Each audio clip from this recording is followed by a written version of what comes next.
नवाज शरीफ की बीमारी हो या इमरान खान की बीमारी या गोली लगने का मामला, मैं अपने उसूल के तहत इस पर बात नहीं करता। इस मामले में मुताल्लिका लीडर या फिर इनके घर वाले जो कुछ कहते हैं, हमें इस पर यकीन करना पड़ता है। लेकिन जब इस तरह के मामला सियासत की भेंट चढ़ जाते हैं या फिर इन्हें सियासत के लिए इस्तेमाल किया जाता है, तो फिर इस पर राय जनी मजबूरी बन जाती है। मसलन जब मियां नवाज शरीफ की बीमारी के सियासी पहलू सामने आ गए तो मैंने इस पर भी बात करनी शुरू कर दी, और अब जब इमरान खान साहब और इनके साथी इस हमले को सियासी मकासद के लिए इस्तेमाल करने बल्कि दूसरों की जिंदगियां खतरे में डालने लगे हैं, तो मजबूरन मुझे इस पर बात करना पड़ रही है। और मैं अपनी बात शुरू करता हूं 2014 के धरनों से। आपको याद होगा कि इमरान खान ने न सिर्फ इस्लामाबाद पहुंचने से पहले हुकूमत से वादा किया था कि वो आप पारा से आगे नहीं जाएंगे, बल्कि आप पारा में भी ऐलानात करते रहे कि मैंने चूंकि चौधरी निसार अली खान से वादा किया है, इसलिए हमें यहां से आगे नहीं जाना होगा। फिर अचानक एक रोज इमरान खान और ताहिरुल कादरी ने डी चौक जाने का ऐलान कर दिया, और उस वक्त के वजीर दाखिला चौधरी निसार अली खान ने पुलिस को रोकने का हुक्म दिया। पुलिस और पीटीआई या अवामी तहरीक के कारकुनों की लड़ाई शुरू हुई, लेकिन रात के वक्त अचानक पुलिस को हुक्म मिला कार्रवाई रोककर इमरान खान और ताहिरुल कादरी को डी चौक आने दिया जाए। आम तासुर यह था कि यह चौधरी निसार अली खान के हुक्म पर हुआ, लेकिन सुबह पंजाब हाउस में मेरी और मेजर आमिर साहब की इनसे मुलाकात हुई तो वो गुस्से में आग बगूला थे और वजारत से इस्तीफा दे रहे थे। इनका कहना था कि रात को वजीर आजम नवाज शरीफ ने इन्हें बाईपास करके इमरान खान और ताहिरुल कादरी को डी चौक आने और पुलिस को कार्रवाई रोकने का हुक्म दिया, जो मेरे लिए शर्मिंदगी का मोजब बना।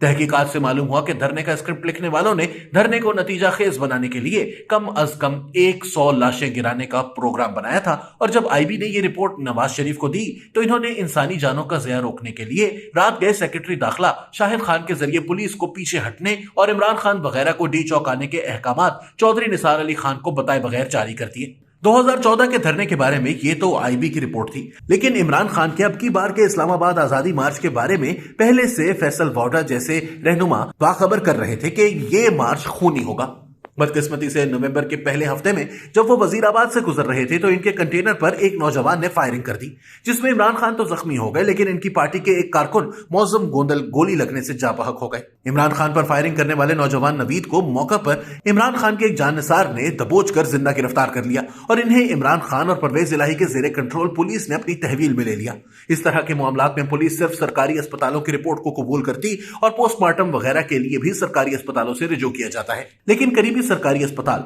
जो जाहिर है कि इमरान खान की हुकूमत के कंट्रोल में है, में जाने की बजाय उन्होंने शौकत खानम अस्पताल को तरजीह दी। अगरचे वफाकी हुकूमत का इस मामले से बराह रास्त कोई ताल्लुक नहीं, लेकिन इमरान खान ने चूंकि पहले दिन से इसमें अपने सियासी मुखालिफिन को मुलव्विस करने की कोशिश की, इसलिए वजीर आजम शहबाज शरीफ ने 8 नवंबर को सुप्रीम कोर्ट के चीफ जस्टिस को खत लिखकर दरख्वास्त की कि वो सुप्रीम कोर्ट के तमाम दस्तयाब जजेस पर मुश्तमिल कमीशन बनाकर इमरान खान पर हमले की तहकीकात करे। लेकिन वो कमीशन आज तक नहीं बना। इमरान खान ने हमले की एफआईआर शहबाज शरीफ, राना सनाउल्लाह और एक हाजिर सर्विस फौजी अफसर के खिलाफ दर्ज कराने की कोशिश की, लेकिन इनके अपने वजीर आला ने ऐसा करने से इनकार कर दिया। अलबत्ता इमरान खान यानी परवेज इलाही की हुकूमत, जिसमें वजीर दाखिला पीटीआई के हैं, ने वकूआ की तहकीकात के लिए जेआईटी तश्कील दी। ये जेआईटी इमरान खान की परवेज इलाही हुकूमत के निस्फ दर्जन पुलिस अफसरों पर मुश्तमिल है, जिसकी तश्कील किसी फर्द वाहिद ने नहीं बल्कि पंजाब काबीना के लॉ एंड ऑर्डर की स्टैंडिंग कमेटी ने इत्तफाक राय से की। लेकिन इस जेआईटी ने आज तक अपनी हतमी रिपोर्ट तैयार की है और ना कौम या अदालत के सामने लाई है।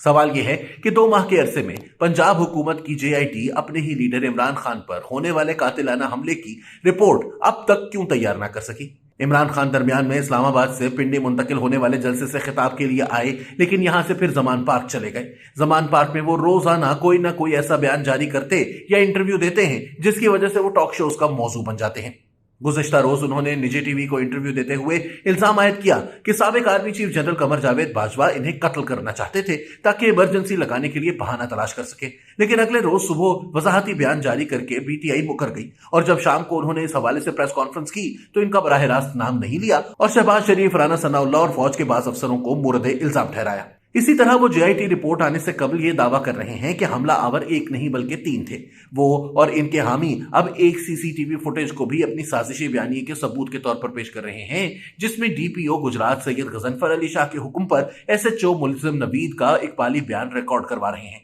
अगर मुलजिम नवीद का इकबाली बयान रिकॉर्ड करवाना जुर्म है या फिर इसे पट्टी पढ़ाकर बयान रिकॉर्ड किया जा रहा है तो ये डीपीओ गुजरात की निगरानी में हो रहा है, जो न सिर्फ इमरान खान और परवेज इलाही के मातहत हैं। इमरान खान के वजीर आला चाहें तो इन्हें इसी वक्त मुअत्तल या सर्विस से बर्खास्त कर सकते हैं या कम अज कम तबादला तो कर सकते हैं, लेकिन तादम तहरीर वो गुजरात के डीपीओ हैं, जबकि इमरान खान साहब परवेज इलाही की बजाय दूसरी तरफ उंगलियां उठा रहे हैं। नात का सरबगरेबा है, इसे क्या कहिए।